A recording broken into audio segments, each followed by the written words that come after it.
I'm going to go ahead and get us started, only because I want to be respectful of our time and respectful of those that have donated their time to be here this morning. So first of all, thank you for being here. There is probably 10 to 15 people that can't make it that are asking for the recorded version, so please know that this is being recorded. If you have something that you'd want to share that you're kind of iffy on putting it out to God's green earth in the wild universe, just know that my messenger is open, and also you can private message in the chat feature, and I will be happy to represent your comments and or concerns and or questions, and I know that Hayley's receptive to that as well.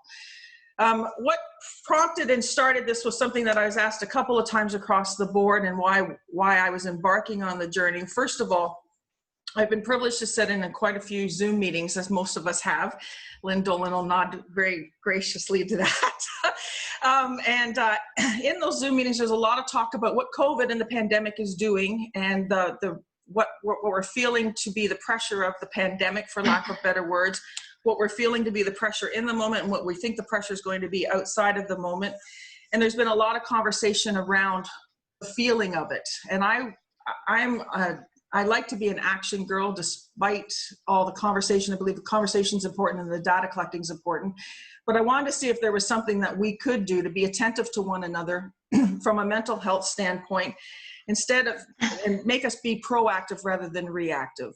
Let's watch for the breaks before we physically break. Let's watch for and feel it within ourselves coming up and creeping up, and know how to reach out and say something about it before we actually hit the point where we're standing on the edge and not sure what to do anymore.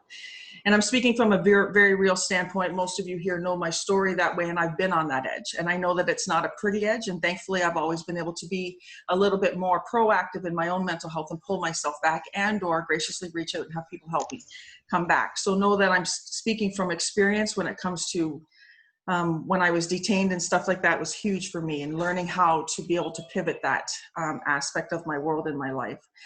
So know that that's what prompted this and pushed me to want to do something proactively that way. And so that's why I reached out to Hayley, and I want you to know that I respect Hayley greatly. We have never literally hugged or connected face to face, but I have watched her work the environment, and I've watched her work the community, and be attentive to people, and volunteer and donate her time. And her time is volunteered and donated this morning. And I want you to know, Hayley, I appreciate that from a very deep place. Know that I respect her and her savviness and her education when it comes to mental health. And so she is going to talk to us here a little bit this morning about some things that she sees that we can do to support and help one another and get each other across to the other side of this, and whatever we may be feeling. And so I appreciate everybody being here. Andrea, and I know that Lynn Dolan and Lynn Dolan being the mayor of Innisfil, and Andrea Khanjin being the MPP of Barrie Innisfil, are both with us this morning. And I specify the towns that you're in, because this is not just demographically to South Simcoe community. We have people here from all over the place, and we will have people from the United States even watching it. Mental health is not isolated to just Innisfil or Barrie, for lack of better words. And I know that both of them need to zip out and not be with us through the whole meeting. And so I want to turn it over to Andrea for a few minutes, and if you will share what you know on mental health. I had shared that I had embarked on this to be proactive rather than reactive, rather than waiting till we all need the help and we're standing on an edge. Let's be a little bit proactive in recognizing the signs and stuff like that. So if you'll take a couple of minutes and share this morning, I'd appreciate it. Certainly, and I thank you again for putting this on. And I know all of us can agree, and Mayor Dolan as well, and everyone who's been in the community, that mental health is health. And so, as much as there's been a lot of campaigns to help break down the stigma, at the end of the day, we also need to figure out where the right resources are for the right age group, for the right person, and what the services are. I know my office, as a provincial MPP, we've referred a lot of people to different mental health services, even, addictions help, etc. And, what we found is, when it's mission critical, those services are helpful, but it's what you do before in terms of the prevention side of things, and what can you do as a community. We've seen the Innisfil Community Church, for example, through Pastor Courtney and all the services that he provides, that, we do have an example of community-oriented mental health supports. So for me, I'd be curious to know how we could build upon that, because at the provincial level, as much as we've sort of rejuvenated mental health supports within the province, there's still room for improvement always. And now, especially many of you would have heard that provincially we're investing $3.4 billion over 10 years into mental health supports, which is a large number, but if you spread it over 10 years, it's not as large. And so the way we are perceiving mental health supports within the province is it's not just to the medical field. It's also the school system. So for example, we're going to start rolling out psychologists throughout our schools. Obviously that's predicated on schools being reopened and students being there. So you'll see that, and that's something brand new. The other thing that had been announced months ago, if not half a year now, is with our Ontario Provincial Police, there's now going to be a mental health officer that rides along with them. And so the point is that a lot of our provincial police get calls that are domestic in nature, but mental health in nature as well.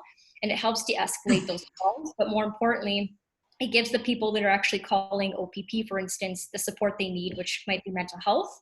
So that's an example of how we don't just want to give it to, for example, a hospital clinic for eating disorders, or we have a mental health unit within the Royal Victoria Hospital, but we could be looking at it more community-based of how we can help our frontline workers, how we can help our next generation of young people. In universities, what can we do to strengthen, and in our colleges strengthen supports that way? So that's our approach to looking at it. But in the interim right now, because of COVID-19, a lot of things have gone online. And so that helps some people, especially, say teenagers who are more accustomed to typing and texting. So now there's a lot more online support, and more importantly is there's the cognitive behavioral therapy has proven scientifically, I'm not a scientist or a doctor, but has proven really effective to work. And so we've incorporated that with the online tools. So we have the general mental health support, which is Connects Ontario, but there's other supports directly to youth, like Good to Talk, where you can call or text, and that's for kids 17 years old up to young adults of 25. There's the Kids Help phone line, of course, and then there's Talk for Healing. There's the Bounce Back program, which is really oriented towards cognitive behavioral therapy. So those are the things that currently exist, right? But it's how we build out on those in our community, and so that we can all raise awareness of, okay, here's someone we encountered, here's the support they could use from a provincial level. But sometimes they just want someone to talk to, and they just want a friend. And none of these, helplines may cover that. And so as a community, which is why I love the orientation of this, the Zoom, is as a community, all of us individually could step up as well and help. But I will just I'll wrap it up with that. But yeah, reach out anytime if you have questions about specifics. I touched mainly on mental health, but I know addictions is an aspect of it as well. And I've done a lot of work on that with my counterpart, MPP Doug Downey.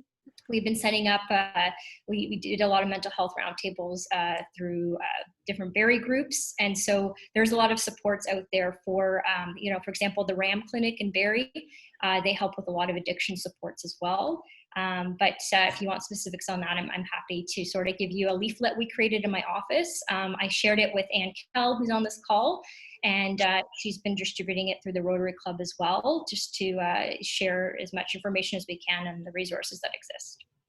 Perfect. I appreciate you taking the time to be here. I know you got to run to legislator and stuff this morning, and know that I have found Andrea to be amazingly responsive to anything that her community needs. And so if you can't reach her and you need to, you can, I absolutely am happy to be the portal to make that connection.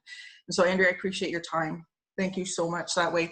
Lynn, will you take a few minutes and share with us as the mayor of Innisfil, and then we'll turn it over and get Hayley started? Sure, absolutely. Thank you for giving me just a few minutes. And I see that Councillor Fowler's on the call with us today too. And also Brennan Kenny from our economic development, and Jen Ray. Jen's doing some community roundtables as well. And we have a mental health community roundtable later on this afternoon.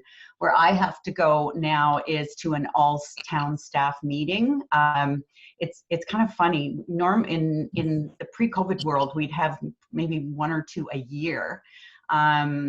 But since COVID, we're doing them about every 2 weeks. It's really important to us that all of our staff feel very connected to each other and check in. And when you're on Zoom, it's, you're looking right at people and you can see how they're doing. And I'm concerned, I'll tell you that I'm concerned about staff and their mental health, only because, a a state of emergency is normally like a day or a week.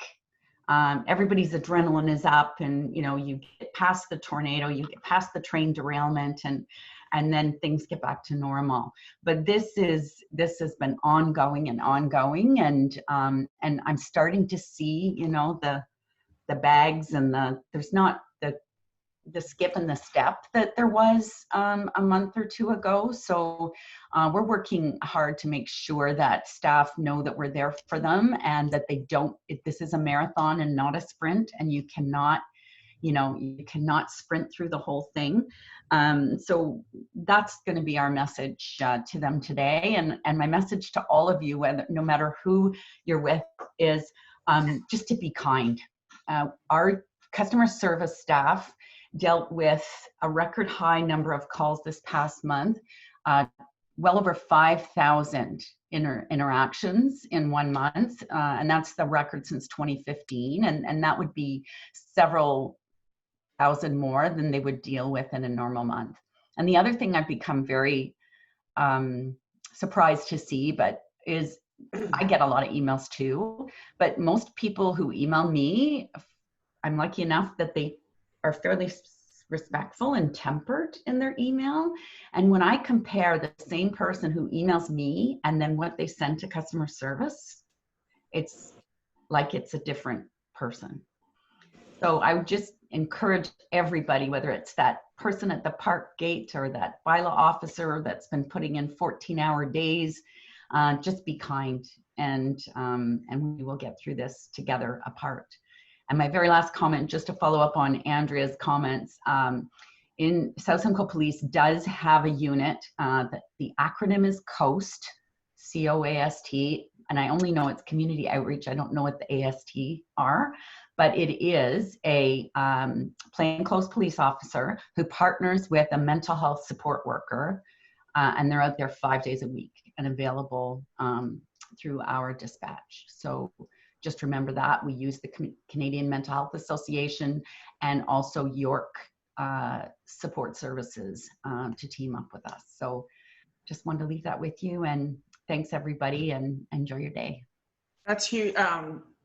It's crisis outreach and support team, I think, for them. I think when it comes to COAST, and it's huge. It's funny because Rose and some of those that are part of the business community, we've seen that too in our groups. And so I appreciate what you said. Like, you start to see the energy even start to lag in the Zoom meetings, and like you said, the bags under the eyes and some of the brightness start to fade out a little bit on those when we're attentive enough, right? So thank you. I appreciate you being here this morning and making time for it, because I know that you've got a full slated day too. On that note, Hayley, my friend, thank you so much, for volunteering and donating your time and being here this morning. And know that I had shared with everybody prior that this, for those that came on late, that this is being recorded. If you have something that you would like to have put out there, I happily, and you don't want to necessarily put it out there on your own, under your own umbrella, feel free to message me or message Hayley directly. I know that we will stay attentive to messages and we'll see what we can do. Also, I know that Innisfil today is having an article done up on this particular Zoom and stuff. So know that we're doing our best to populate and support one another, number one, but number two, know that we will also respect your privacy if you put something across to us that way. So Hayley, on that note, I'm going to turn it over to you. I do have screen share opened up to you. I don't know if you have a presentation this morning or not, but I got you. Yeah. And, thank you. know that Hayley is very open to Q&A and to the interaction with one another. And so if you have something that you want to chime in and say, absolutely, feel free. Awesome. Thanks, Cheryl. Thanks for inviting me to be here. And thank you everybody for joining in this morning on this Monday morning. I'm losing track of days. So obviously this is a huge topic of conversation, and I'm going to do my best to touch on some points I think are really important as takeaways today, but I'm also very mindful that you can only talk about so much in half an hour. So just keep that in mind. I'd also say if you have questions, just type them into the chat, and maybe between Cheryl and I, we can kind of monitor those and make sure that they're answered towards the end. I do have to head out by 10:30, so I'm going to try and be really good with my time, and any questions that don't get answered today, I can answer them, just message me or Cheryl and we'll get them done. Okay, so I'm going to share my screen here. Hopefully this works well. Can you guys all see that presentation?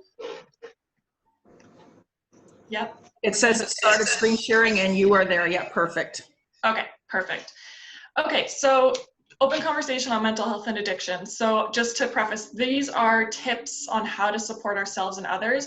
I actually have a full day workshop that used to be in person pre-COVID and now is actually available online, that is training on this topic exactly. That's how in-depth learning how to support someone in struggle really is if you're going to do it right. And so just a bit about me.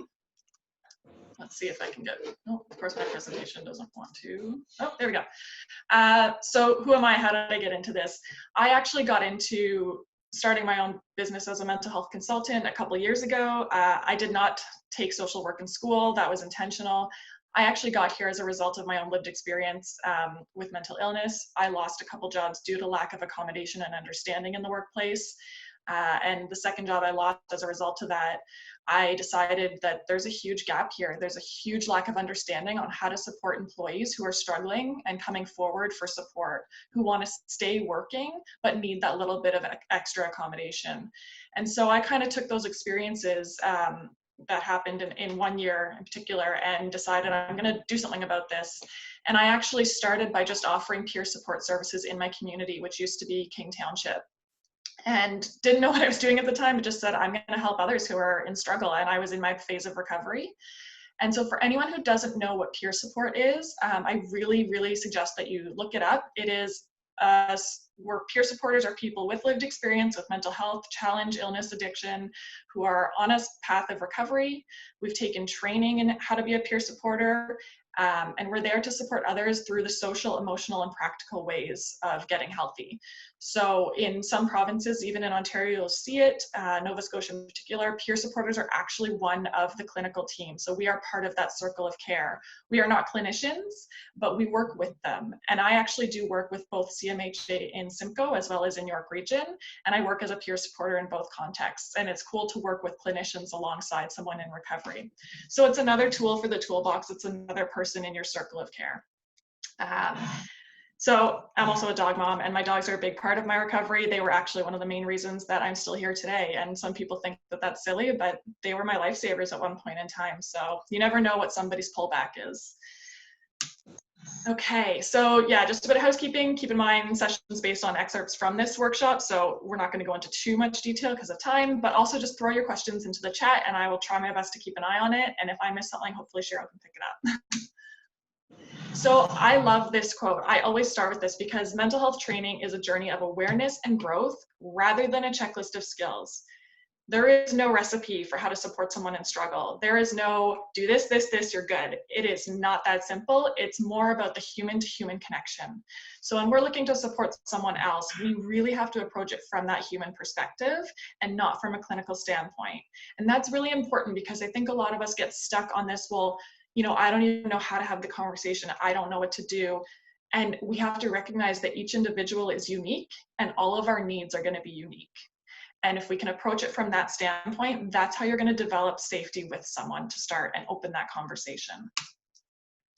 So in the workshop I do, the one day that I co-created with a colleague, these are the pieces that we touch on. So I'm going to touch on a few of these today, but they all work together. You can't separate these pieces and really support someone. So we're going to look at self-awareness. What does that even mean? Do you have your own practice?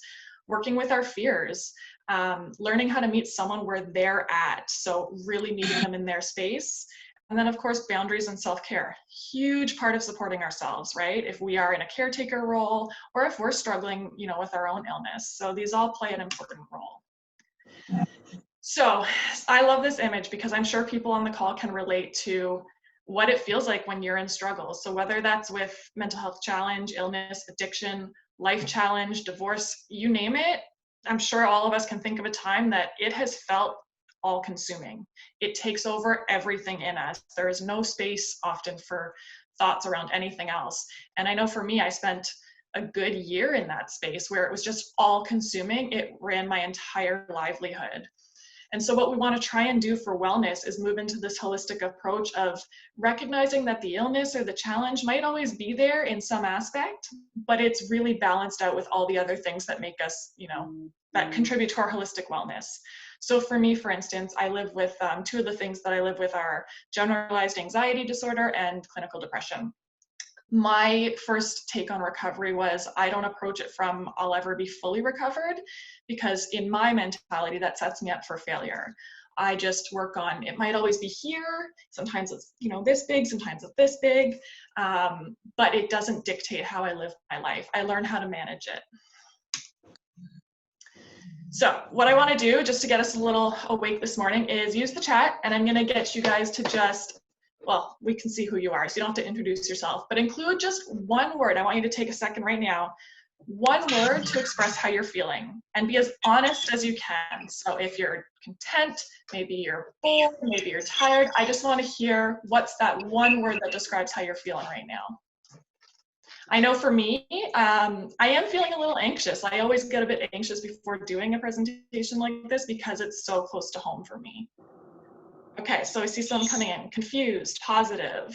What else do we have? Peaceful, drained, encouraged, motivated. Yep, done. Yep. So you can see the range, hopeful. The point of this, Rob is excited, I love it. Distracted, positive. So we're all in different spaces, and when we actually just take a moment to sit and notice what we are feeling in that moment, that's developing your self-awareness, and that's going to change throughout the day, throughout the week, and just being okay with it. You know, obviously we see emotions like frustrated maybe, or done, and we think, oh, well, those are negative, those are bad, I don't want to feel that. Well, they're not, because we're all human, and we're going to feel things like anger and frustration and the less than desirable ones. But the challenge is to learn to be okay with that and just notice. You don't need to judge it, just notice it. And that helps you get more in tune with yourself, which then in turn allows you to support others. And I know it sounds like a really simple practice, but it does have long-term benefit. Worried, motivated, frustrated. Yeah, so these are all really, they're just real. It's just real emotion. So I do this exercise a lot, whether I'm one-to-one supporting or in a workshop, because we actually don't spend a lot of time on emotions and the vocabulary around them. And as a result, especially if I'm supporting someone one-to-one who's struggling, and I ask them, well, you know, how are you feeling? And even when I was asked that when I was ill, I couldn't answer it because I didn't even know, because you're just so overwhelmed. But also we often gravitate to these 6 core emotions: happy, sad, mad, I can't name them all right now, nervous, and we don't expand our vocabulary around it. So I like this list because it kind of takes the happy word and expands out, well, maybe you're actually feeling peaceful. Or, you know, if you're mad, maybe you think you're mad, but you're actually confused or irritated. So it's helping you decipher down what are you actually feeling so that you know how to move forward and work with it. And if you're working with someone who's struggling, even printing out and putting in front of them a list of emotions, I've done this before with teenagers and adults, it's so helpful because they look at it and they think, oh, wow, I didn't even realize that that's actually how I feel. So something as simple as that can really help us learn, better understand ourselves. So there's also a lot of research that proves writing down our emotions is one of the best ways to work through them. The key takeaway here is if you are feeling an emotion that's less than desirable, your best bet is to don't try and get rid of it or ignore it. Just acknowledge it and say, oh, you know, like when I have days where I'm feeling depressed, I'm going to say, it doesn't feel great, I don't like it. But now my part of my recovery is, yeah, that's today, you know, it sucks, but that's okay. I'm just going to let it ride and not try and fight it. And that actually is a way better step than trying to fight it. It allows you to understand and work with it. So it's that whole CBT, cognitive behavioral therapy mindset. Whether you've taken that kind of therapy or not, you know, your thoughts, your feelings, and your behaviors are all linked together. And so being self-aware is learning to identify the thoughts. How do those thoughts make you feel? Identifying the feeling, and then what do you want to do with it? Do you want to let it dictate your behaviors? And that's the behavior part is the tricky one, because we're often on autopilot and we'll react like that. You know, if you're angry or somebody triggers you and you get angry, it's hard to step back and not react. But practicing that is part of being self-aware and is part of that work to help take care of yourself as well in the long run. Okay, I want to do a quick exercise. I know I'm watching time, but I'm going to, again, in the chat, This is something I love to do. So we can't expect people to be vulnerable with us unless we are vulnerable with them. Don't walk into a conversation and think, open up your world to me, it's okay.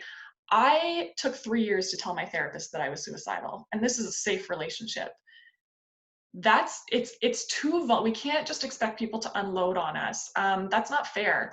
So we need to create safety and trust in relationships. If we're looking at someone and thinking, oh, you know, they might be struggling, or even if you're struggling yourself and you want to open up to someone, that dynamic needs to exist to create the open communication and create that line of safety. So think about for yourselves, again, we'll throw it in the chat, play along with me. For you, what needs to exist before you can feel that you can trust another person with your personal thoughts? Or what does safety feel like for you?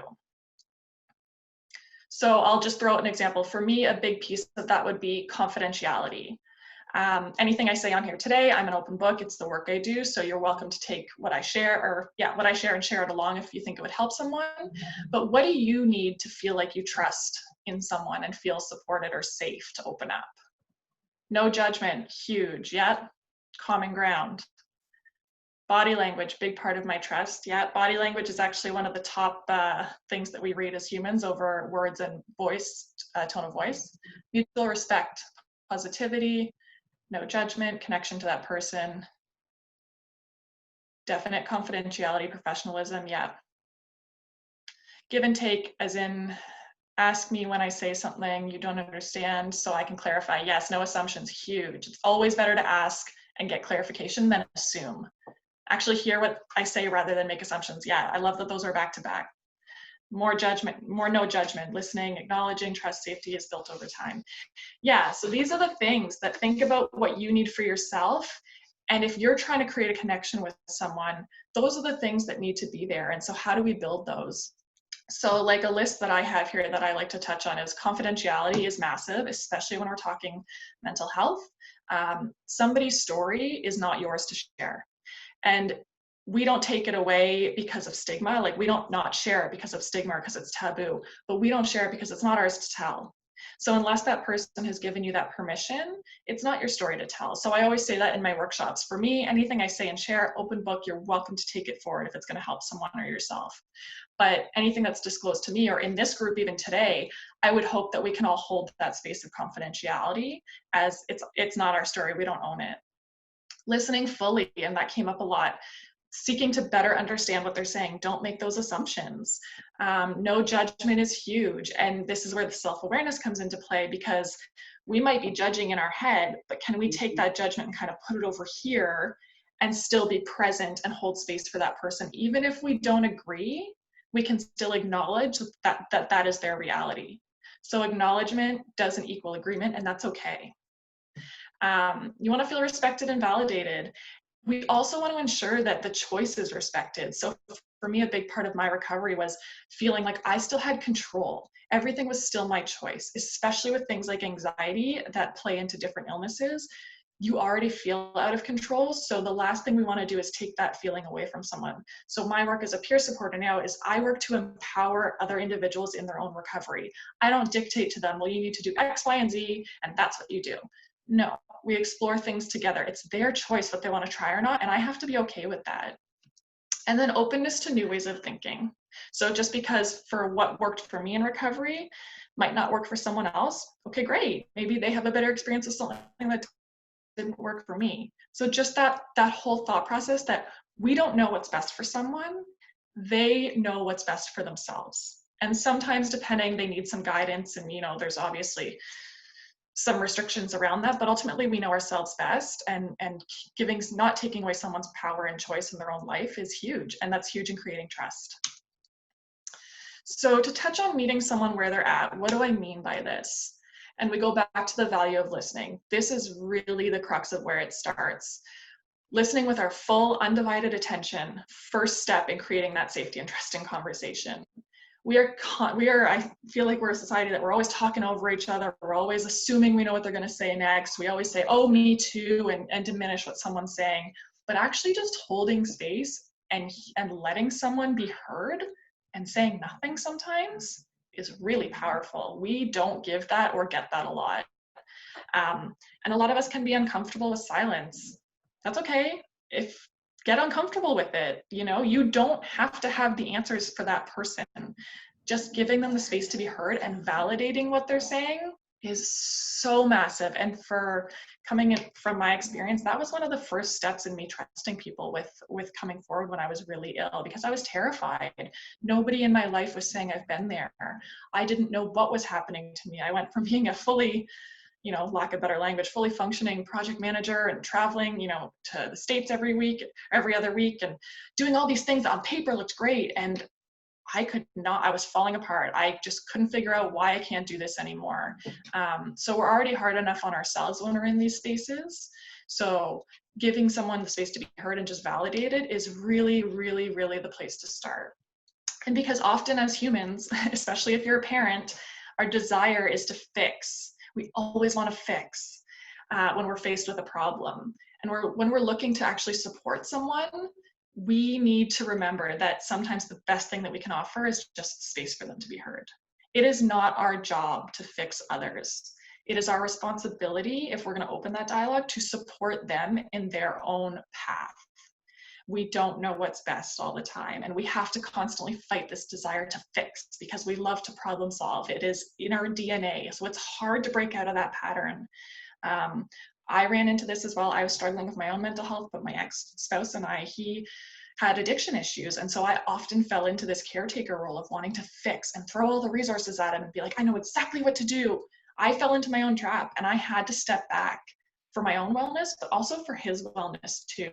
So it's interesting. And again, that comes back to self-awareness, is being aware that I knew I'm actually causing more damage by trying to fix. So I had to do the work around that too. So you can see how these things all play off each other. And sorry if I'm talking a little quickly. I'm just trying to get as much information in there as possible. So by pausing in a situation to self-reflect, it does allow us to choose how we wish to respond. So coming off autopilot and actually thinking, and that comes back to the CBT, thoughts, feelings, behaviors, rather than having our emotions dictate our reactions. So I love this list. This is straight out of the workshop. My colleague and I developed this together. Actually, we're both experience, which it's just something that's really close to my heart. So these are the key skills we really want to foster when we're supporting someone in struggle. The empathy, the active listening, validation, comfort with silence as a supporter, being comfortable in that quiet time, respecting their choice, affirming their reality, compassion, both for ourselves and for others, is huge. And again, that non-judgment, like you guys all said, is right up there. But these are the key pieces that really, from a peer support lens, drive that connection, of that human connection, and creating that trusted bond of safety. And so even if someone doesn't open up to you when you try and get them to, by fostering these things, you're creating the safety bond so that maybe in a month they're going to come to you and feel like that's someone I can go to. Or, you know, in a week. You never know the impact you have on someone, and I've seen that firsthand. So even if someone isn't ready to talk about it in the time or open up, just by practicing these things, you're creating the groundwork for you to be someone that they could come to in future and trust. And never underestimate how far these things go. So how to have supportive conversations. I'm a big words person. I'm a big language person, and that's just, but this kind of takes this list that my colleague and I put together from our own experiences and breaks it out. So listen fully and patiently, refrain from letting judgment impact your actions, striving to fully understand what they're trying to say and what they might be feeling. So that clarification, no assumptions, and empathizing. And I love the iceberg photo because I think it's just so relatable. You know, what we see on the surface, the thoughts and feelings right below, and then what dictates those thoughts and feelings? Life experience, traumas, coping. We've all got trauma in some capacity. Often we think of trauma as these, you know, sexual assault or war vet or these big things that almost not all of us can relate to, but trauma can come from childhood. It can be, we are not to say what's traumatic to someone else. It's not for us to dictate. So be mindful that we are the way we are because of all of these things. So that perspective, it's just good understanding and to be mindful. And, you know, they always say people behave as a reflection of how they feel about themselves. And I do really think that. I think that our behavior is a reflection of how we feel. So people, you know, I have people in my life that don't love themselves, and that turns into addiction, and it turns into toxic relationships. And it's because the work hasn't been done, and it's tricky. So, you know, this would be one of the exercises we would do. When someone has a problem that feels big and complex, is it more helpful to what? A, jump in with advice saying, if I were you, I would, or just say this or do that? Or is it more helpful to listen and respond with, that sounds really hard. Do you want support to figure this out? You know, A or B? I'm hoping you're all thinking B. So it's just an example of how we shift our language and taking that step back, taking out of fix mode, and actually validating them with what that sounds really hard. Even if to you, you're thinking this is ridiculous, doesn't matter. To them, it's hard. And do you want support with this? How can I help? Don't assume that they want your help. So shifting the way we frame things. So more on how to have these conversations in a supportive style is acknowledging their opinion, the affirmation. And remember, affirming doesn't mean, like, acknowledgement doesn't equal agreement.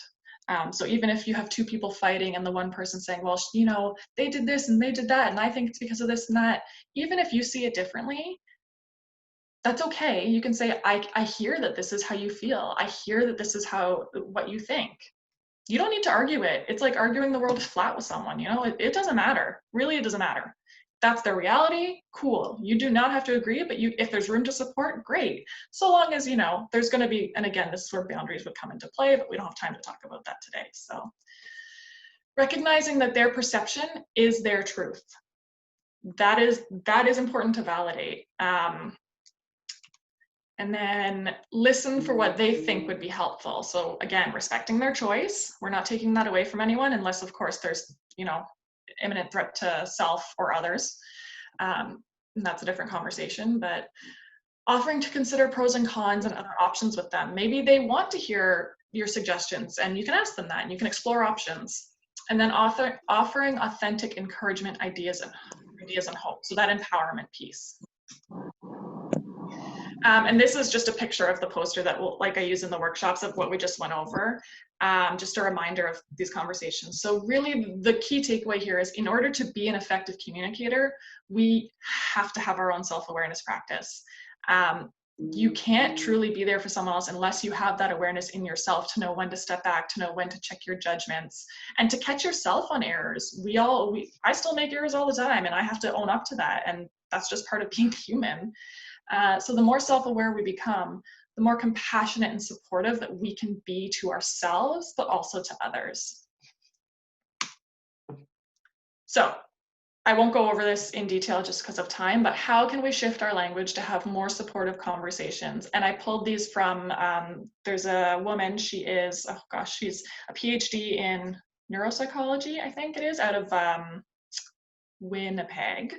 Anyways, I love following her on social media. I just really align with the stuff she puts out there. And so what does psychological invalidation look like? And she gives these different examples, right? Like you have the man up, or you shouldn't feel that way. You know, well, I feel guilty. You know, when someone says I feel guilty, oh, well, you shouldn't feel guilty. Or, oh, don't feel sad. That is so diminishing. And we do it all the time. If someone feels guilty, instead of saying, oh, well, don't feel guilty, you know, well, why do you feel guilty? You know, it doesn't mean you need to, but that's how they feel. And we just need to own that, like acknowledge it with them. So again, this is someone you can look up and kind of take a look at how to shift that. You know, these little changes actually go a long way. So just something I want you to take away today. We won't do this now, but just kind of stepping back and thinking, you know, what 3 things might I want to do to remind myself how to listen more attentively prior to trying to support someone else? Are there things about yourself you know that you need to work on that could help you in creating these connections? So for instance, for me, I know I have that fixing desire, and because I work in this field, I just kind of want to get in there and be like, I'll just put you here. And I have to step back and acknowledge that recovery is not overnight, and I know that firsthand, and I need to let someone find their own journey and support what they think is best for them. So I have to fight that fixing desire all the time. And I know that, that's okay. And if I catch myself in it, I'll just say, you know what, that wasn't my place. I'm really, really sorry. Let's start where you want to start. Just, again, self-awareness. And again, in the full day workshop, we go over this in detail, but for today, I just wanted to mention it. So being aware of our fears is also a huge part of this conversation. The number one thing people would tell me when I first got into this work was, and actually why I created the workshop with a colleague, was people would say to me, I don't know how to talk to my loved one. I don't know what to say. The I don't knows of talking were all around me. And I thought, wow, this is what I thought was common sense, but it's not. We don't know how to have these tough conversations. And I had learned because of my own work and my own recovery, and this was the work I was getting into. So I was more familiar and it was kind of second nature to me, but it made me realize, okay, there's a gap in the system here. So, out in the world, we've got mental health first aid training, we've got the suicide intervention training. So my colleague and I actually created this chorus to do the communication piece, which has been really cool because we've gone, in 2019, we went across Canada training managers, air traffic controllers, we trained CMHA leadership staff in this workshop because the communication piece was missing. And we take it for granted of how to actually build supportive conversation networks, and what do you say and how do you talk about it, and how do you create that. So fear is a huge part of that. And even when we know we're capable of something, our fears will get the best of us and hold us back. And so people would always be in fear of saying the wrong thing, or what if I say something and it makes it worse, or what if they get mad at me? All the what ifs, this is what we would explore here. So thinking about what are the things that make you hesitant to even have a conversation with someone? Just noting that. Is it a fear you want to work on? Is it something you can work on or you're ready to work on? And at the end of the day, I always say, like for me, I've had fear stop me. And I remember one instance I had a girl I needed to reach out to, and I thought, oh, I don't know her that well. What if she gets upset at me? And then I realized that doesn't matter. I'd rather reach out in compassion and kindness to ensure that things are okay and take the hit if she gets upset than not reach out. And that just comes from a place of, I've been exposed to suicide as a young kid. I've lost people in my family to that. I've been in that place. So in my mentality, it's just always better to ask. And of course that's an extreme, but I didn't care if they were mad at me. It was from a kind place. So I was okay with the consequence to reaching out, if that makes sense. So just kind of thinking about what makes you hesitant. I'm not going to get into this today. The second half of the course, we do go over suicide conversations and how to talk about that, but it's not appropriate for today because I wouldn't be responsible to do it in 2 minutes. It's a large conversation. So this was touched on earlier. What support resources are available to me? So, we've got the Kids Help Phone. For COVID, actually, jack.org created this beautiful hub in partnership with Kids Help Phone that has all these resources put together for youth dealing with mental health right now. So that's jack.org, it's basically like one-stop shop right now, which is amazing. You can check out. The CMHAs in town are often a great place to start just to help you navigate what's out there. Some of us have access to private therapy. If you really just don't even know where to go or what to do, this is where a peer supporter would come into place. So peer supporters help you navigate the system. When I was ill, I had no one to help me, and it was incredibly overwhelming when you're really, really ill. But often, like these local organizations and trusted people, just reach out to trusted people that can help you navigate. It might be you need help with housing situation. You might need help accessing a food bank. We can't assume that we know what people need. And that's where creating these trusted relationships. Someone might come to you and say, I really need to know where the food bank is, but also I might need you to come with me because I have a lot of anxiety around it. And so just going with them and saying, okay, here's what to expect. Like really breaking down each process so that someone who's already in a state of mind that is anxious or this or that, like helping them walk through it step by step. Because when you're ill, asking someone to fill out a form is like climbing a mountain. And so when we're in a healthy state of mind, we really need to remember that, because I remember being ill and people saying, oh, just do this, just do that. It was not available to me. So we really have to keep that perspective. So if you have any questions about resources, feel free to reach out to me after the fact. There's massive lists of them. I could not even list them all here if I wanted to. So just feel welcome to reach out and we can chat about that. And then of course, kind of the last part before I wrap it up for questions is the self-care side. we deprioritize self-care all the time. We always want to put others first. Some of us have that bad mentality of being the caretakers and always putting others first and burning ourselves out. And I love this quote. Often people say to me, I don't have time to meditate, or I don't have time to pray. And my response is, do you have time to feel like shit? I just think that makes sense. And it's interesting because right now with COVID, and that's a word COVID and pandemic, I kind of dropped those out of my vocabulary. I'm just so over them because mental health existed before, just in the same crisis. It exists now in the same crisis, and it's going to be hereafter. So learning to care for ourselves and getting our support network in place is huge, obviously highlighted now more than ever. But what are the things that you do for yourself, even if they're small wins? For me, when I'm in my worst state of depression and I was bedridden for 3 months, a win for me was taking a shower, even if I had to sit down in the shower. When I'm healthy, a win for me is getting my dogs out for a good walk, eating healthy, going to my therapist. So it varies. It depends what state you're in, and not discounting those smaller big wins, right? They're all big wins in some capacity. This is just like a general kind of list of some things that might come to mind that really help. Boundaries would be the piece that gets talked about in the full chorus because it's a huge topic of conversation. We need boundaries to also support our self-care, to avoid burnout, to avoid overstretching, or to avoid letting people kind of push in that doesn't feel good, and avoid toxic relationships or codependency. So writing, maybe some of you journal, maybe a bit of exercise. Sometimes if I can't do a full hour yoga class, I'll do 10 minutes. And you know what? That's still a win. I'll take it. So just almost not setting expectations for yourself actually, and letting go of what you think is the ideal, and instead saying, you know what, today I sat outside for 5 minutes in the sun as opposed to watching TV all day. But that 5 minutes in the sun, that's a win, right? Maybe you cooked a new meal. So just rethinking what self-care looks like and rethinking your expectations around it. If you can't do the full hour of whatever exercise, that's okay. 2 minutes, whatever it is, just break it down. Maybe it's resting. Resting during COVID, again, there's that word, is so critical right now because so many of us are feeling exhausted and we can't figure out why. Well, it's because we're in this collective trauma.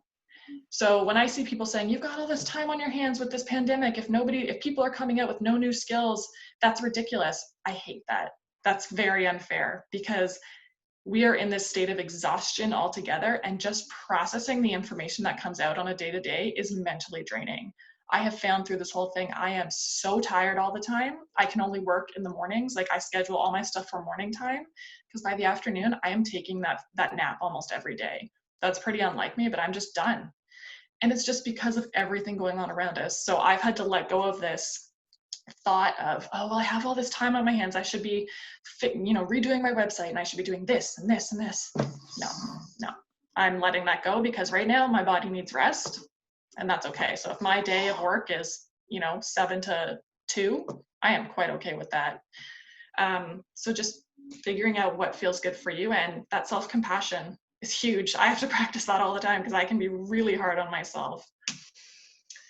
And so just considering, what are the things that you do for reactionary self-care? So when you have a bad couple hours, what's your go-to to help you manage that? Versus what are the things you do on a maintenance basis or on a daily or weekly basis that help keep you happy and healthy? So just thinking about those things and maybe putting it on a sticky note to remind yourself of, I'm going to actually do this today, whatever it is.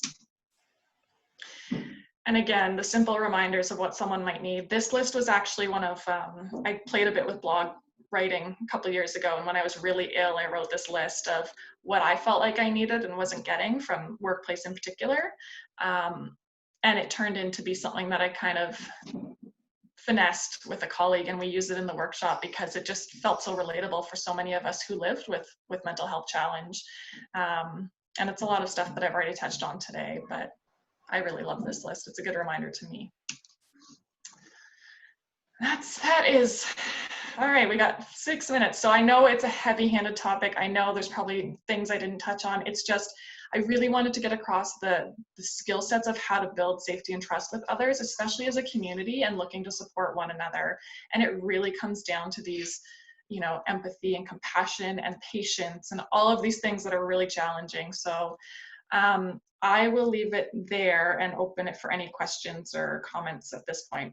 Cheryl, I don't know if you saw any come through, because I definitely was not watching, so I might scroll back. Oh, you're all good. I got your back. Thank you. Actually, Elaine, I appreciated some of the comments that you pushed through in the chat, and so thank you for that and being so right there with it. And one of the things that Elaine brought up was the one-up syndrome, as in, hey, I'm struggling, and then you have someone come in and go, oh, I know that struggle, and this is my issue. And so is there a way that, Hayley, that you know that we can, when we finally get enough guts to reach out and say, I need some help, and then we meet up with someone who's got the one-up, and I trust you to understand what I'm saying? Yeah. How is there a way that we can diffuse that and still be heard, or is that our sign to say this isn't our one to talk to? For me, I've run into that, and I just decided it's not the person for me to talk to. If they're of that mentality, I already feel diminished and unsafe. So I'll just kind of nod my head and listen, and then walk away and realize it's not my person. That's my approach to it, because especially if I'm not well, I don't have the energy to try and explain why my thing is important to someone who's in this unawareness mentality. So that's what I've done in the past. They're not my person. They're not yours. And that's okay. That's okay. It's just, they don't have the same awareness. So yeah. PK, I see your question there. So PK basically said that he struggles with solutions versus sympathy. And what are some ways to show sympathy rather than going to the solution? Yeah, so I think I like to actually talk about the difference between sympathy and empathy. And if you have time, Google Brene Brown, empathy versus sympathy. It's like a 5-minute video, and it's such a good explanation. People often get stuck on, well, I can't empathize with depression because I don't live with depression, as an example. You're not empathizing with the situation, or I can't empathize going through divorce. I've never been through divorce. Empathy is not about the situation. It's about the emotions it brings forward. So even if you have someone who's going through a divorce, but you've never been through that, what emotions is it bringing forward to that person? Is it loneliness? Is it grief? Is it frustration? That's where the empathy comes into play. And that's where you can draw on something in yourself where you have felt those emotions, and that's how you can connect. And sympathy, like, I kind of avoid sympathy, even though it has its place. The empathizing is really where the human connection comes in. And it's just, remember, it's the emotional connection and not the situational. And it's okay to say, I've never been through that, but I can relate to a time that I felt lonely or lost, and connect that way. And that's what's going to build, that's going to gravitate. They're going to know that you get that feeling.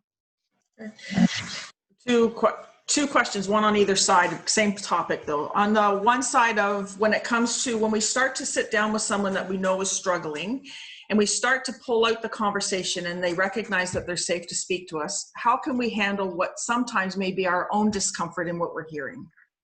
Yes, so this would touch on fears and boundaries, and in the training we go over this in depth because this happens.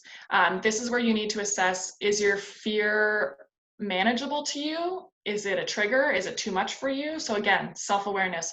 What are the things that are too much for you to take on? Maybe it hits too close to home for you. This is where you need to really know yourself. And if someone brings something forward that you're finding is triggering you in an unhealthy reaction, it's okay to say, and I've had to do this, this one's hitting a bit too close for home, to home for me right now for today. So I don't want to, I want to support you, but maybe I can play a different role in that. Maybe there's someone else that would be a better support for this particular thing. Just being honest is your biggest win, because it shows that you are vulnerable too, and that you have things you're dealing with too. And people connect with that. So if it's triggering something that's an unhealthy reaction in you, be aware of it. Vocalize it if you can, if you want to, or if you can get through the situation and deal with it and care for yourself after, that's another way to do it. So sometimes I'll be triggered and it's manageable, it's uncomfortable, but I can manage it. And then after the fact, I will go and do what I need to do for my own self-care. So again, this is where knowing yourself, you've really got to understand your limits, your boundaries. What are you willing to talk about? What are you not? Like, if I had to peer support someone years ago and they were incredibly racist to one in particular ethnicity, and I had to say to them, I can't in good faith support you because this is uncomfortable for me. So that was my hard line, and I'm okay with that. I wasn't rude about it. I didn't diminish them. I just said, I don't think I'm the right person to support you right now. happy to help you find someone else, but it can't be me. And you don't need to explain any more than that. That's a boundary. You don't have to justify your own needs. Huge. And then the other side of that is, how do we also work around the whole aspect of, I know I need help, but I don't want to reach out. I don't want to burden them. They may not have time for me. All of those little thoughts that roll in at that moment when you know that you need to reach. Yeah, that's a tough one. I definitely lived through that, and I still do. There are moments where I feel like, oh, I can figure it out. I don't want to burden others. I've had to work really hard on just reminding myself, I don't need to be a hero. I don't need to do this on my own. I have people around me that love me and are offering support. So it's okay for me to take that support, because I would want someone to take me up on it. So it's that self-talk, it's that self-compassion, not being so hard on yourself for reaching out. Like, that is an internal dialogue, and that comes with, of course, I worked really hard on that in therapy for a long time, and I still work on it. Especially even being in this profession now, it's vulnerable to say, yeah, I still struggle, but it's also kind of nice that I can, because it's the work I do. So we really just need to let go of our ego side of things, and just know that people around you, if they're offering help, it's because they want to. And you know who your safety nets are and who to go to. And just removing that self-stigma and a lot of compassion. The hardest step is definitely reaching out for help first time around. That, I will always think, for me, was the biggest and toughest step. Especially, I did it in the workplace, and it was terrifying. But as soon as I did it, oh my gosh, the relief, I can't even put it into words. It was just like this weight of, oh, I've reached out, I've opened this door. Holy crap, that feels good. So probably scariest moment, but also the biggest relief at the same time. And just remember, you're not alone, especially right now. I think this pandemic has highlighted for people that have never struggled what it feels like to live with some of these things. I've had friends who have never had anxiety before in their lives and are going through it right now, and they're coming to me going, how the hell did you live with this for a year, like, without managing it? I'm like, yeah, welcome to the reality of what can be really debilitating mental health. And even though you experience anxiety, depression, whatever, it doesn't mean you have an illness. Those are common emotions too. They're human. You're going to feel them at some point, but we're all feeling all kinds of things right now. So I feel like, if anything, people are feeling a little bit more safe to come forward. That's huge. And then the last question, because I know that you need to leave too, what about those that find themselves dealing with people that's in the perpetual state of self-spin, for lack of better words? In the book, Love is a Choice, there's a quote that brings to mind, where the cure is often worse than the disease, and they're gaining something from the disease, whether it be attention, any of those kind of things, but so then it becomes a physical drain on those that they entrust. But we recognize that it's just going to be a constant circle. You getting me? I think so, yeah. And I always go back to, especially with loved ones. So with my ex and I thought I was the best person to help him, but it was draining me. And sometimes we need to accept with people around us, our loved ones, that we might not be the right person to get them through this. So if it's a spouse, a child, it's hard to accept that you might not be the right person. We can support them getting to the right person, but with people that are in the thick of it, I like to call it, if you ever look up the stages of change, there's like pre-contemplation, where the person is not even aware that they need to seek support. And then there's this contemplation as the next step, where they're aware of it, but they're still not there and ready to, they know it's there, but they haven't done anything about it. So, and those two stages, people can stay in for a very long time, because they're the hardest stages to move out of, because it's behavior change. We're human beings. Behavior change is so difficult for us. We're creatures of habit. And so if you're supporting someone stuck in that, I actually have a client like this right now, and it is one of my tougher challenges, where most of the session I spend with her just pulling. I can hear when she's spiraling over the phone, and I'm just pulling her out. And I will say, I'm not trying to cut you off. I can see the spiral happening, and I want to try and pull you out. Now, here's someone who's looking for support and has accepted support, so I can do that. But if it was, if I'm relating back to, my ex, and thinking there's someone that didn't want support and he was in the spiral, I had to, for my own well-being, step away and stop trying to help. And I would say things like, when you're ready for support or to talk about this, I am here, but until then, I cannot be part of this spiral. it's not good for me. And that was a boundary. I had to set that boundary out of compassion. So it's not out of anything other than compassion for myself and for that individual. And that's a really hard thing to step away from sometimes. Incredibly difficult, especially when it's a loved one. But I had to, for both of us. So it's so tricky. We can only help people that want the help. We can't force it on anyone. And so even when I'm supporting someone in a peer support style, I'll tell parents who want to put their kids, like, to get them counseling, I'll say, your child has to be willing. They have to want this. You cannot force this on someone.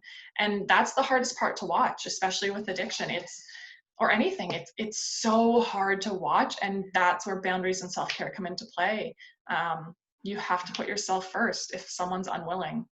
Yeah. And it sucks. There's such a difference between helping somebody and enabling them. Yes, yeah, especially with addiction, those are huge, huge differences. And there's such a difference between I need help and telling someone they need help. Yes, exactly. Who are we to judge? I mean, it might be obvious, but it's not. We can't control other people, and letting that go is massive. And as soon as we work on that, gosh, you can work on yourself and just support your own well-being. It's not your responsibility. You can do as much as you can, but it is not your responsibility. And that's really hard to accept. Really hard. And there's such a difference too between I am here versus I am here when you go and sit beside them too. It saves the thing.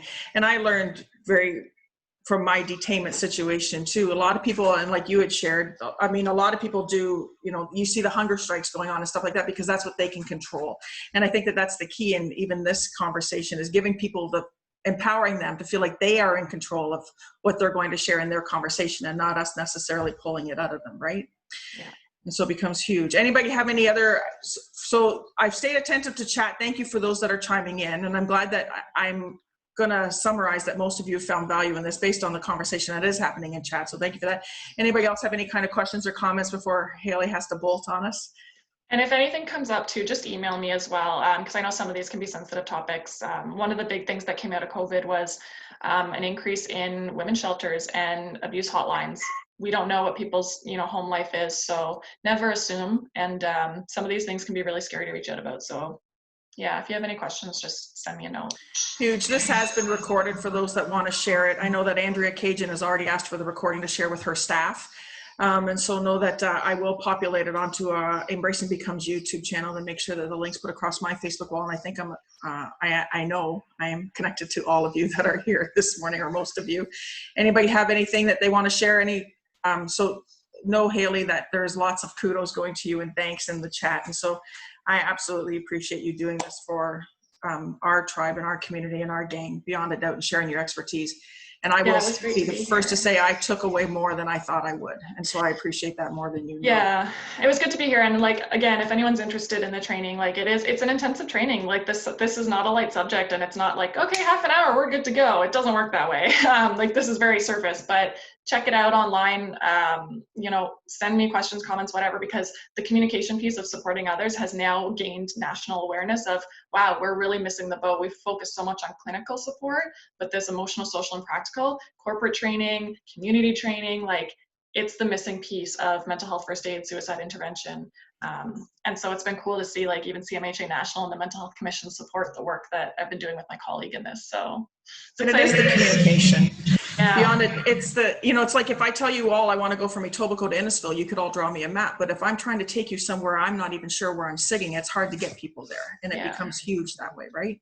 Yeah. And I think I've shared that before in a couple of different meetings. So my friends, thank you. So Hayley, thank you. I can't thank you enough. And my friends, thank you for being part of this morning. Know that the supports are out there, and we all got each other as a community. And by community, I don't mean demographically. I mean community of like-minded people.